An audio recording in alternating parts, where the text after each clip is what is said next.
ಧಾರವಾಡ ನಗರ police commissionerate ವ್ಯಾಪ್ತಿಯಲ್ಲಿರುವಂತಹ Gokul road police ಠಾಣಾ ಸರಹದ್ನಲ್ಲಿರೋ ಅರ್ಬನ್ ಓಯಸಿಸ್ ಮಾಲ್ ಅದರ ಎದುರಿಗೆ ನಿನ್ನೆ ಒಂದು ಆಕ್ಸಿಡೆಂಟ್ ಆಗಿದೆ. ಅದರಲ್ಲಿ ಫಯಾಜ್ ಮತ್ತು ಮುಜಮಿಲ್ ಅನ್ನುವಂಥ ಇಬ್ಬರು ಯುವಕರು ತಾಜ್ ನಗರ ನಿವಾಸಿಗಳು, ಹುಬ್ಬಳ್ಳಿಯವರೇ, ಅವರಿಬ್ಬರು ಸ್ಥಳದಲ್ಲೇ ಮೃತಪಟ್ಟಿರುವಂಥ ಭಾಳ ಒಂದು ಘೋರ ಅಪಘಾತ ಪ್ರಕರಣ ನಡೆದಿದೆ. ಆ ಪ್ರಕರಣದ್ದು ನಾವು ಪರಿಶೀಲನೆ ಮಾಡಿದಂಥ ಸಂದರ್ಭದಲ್ಲಿ ಅಲ್ಲಿ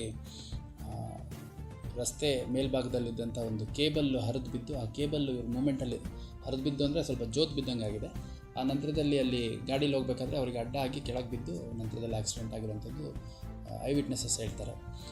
ಇದರ ಹಿನ್ನೆಲೆಯಲ್ಲಿ ನಾವೊಂದು 105 BNS ಅಂದರೆ culpable homicide not amounting to murder ಅಂತ, ಅಂದರೆ ಕೊಲೆಯಲ್ಲದ ಒಂದು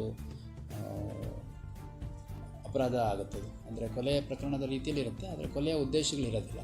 ಇದು culpable homicide not amounting to murder ಅಂತ ಹೇಳ್ತಾರೆ. ಈ ಹಿಂದೆ 304 IPCಲಿ ಒಂದು ಸೆಕ್ಷನ್ ಇತ್ತು IPCಲಿ.